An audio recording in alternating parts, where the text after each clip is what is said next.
প্রিয় এসএসসি 26 এবং 27, তোমরা কি এখনও সমযোজী বন্ধন বুঝতে হিমশিম খেয়ে যাচ্ছ, বা এখনই কি তোমরা বুঝতে পারছো না যে সমযোজী বন্ধনে ইলেকট্রনগুলো আসলে যায় কোথায়? যদি তোমাদের এই সমস্যাটা থেকে থাকে তো আজকের ভিডিওটা তোমাদের জন্য। আজকে আমরা টিএসবিতে মূলত দেখাবো যে কিভাবে আসলে সমযোজী বন্ধনগুলো গঠিত হয়, এবং সেটি অবশ্যই খাতা কলমে নয়, আমরা প্র্যাকটিক্যালি দেখব। তো চলো শুরু করি।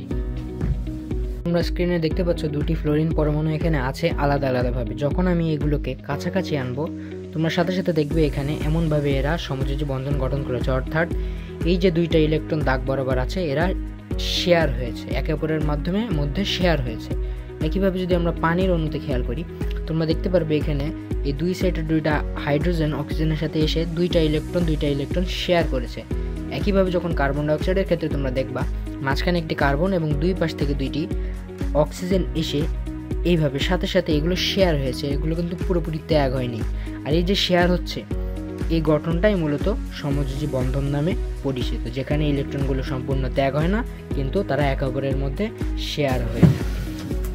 তো এই তো, আশা করছি তোমরা ভিডিওটা দেখে উপকৃত হয়েছো, এবং যদি উপকৃত হয়ে থাকো তাহলে অবশ্যই আমাদের পেজটা ফলো দিয়ে রাখবে এবং আমাদের ইউটিউব চ্যানেলটা সাবস্ক্রাইব করে রাখবে, যাতে ভবিষ্যতে এরকম আরও নিত্য নতুন আধুনিকভাবে তোমরা বিজ্ঞানকে জানতে পারো। সবাইকে ধন্যবাদ। আসসালামু আলাইকুম।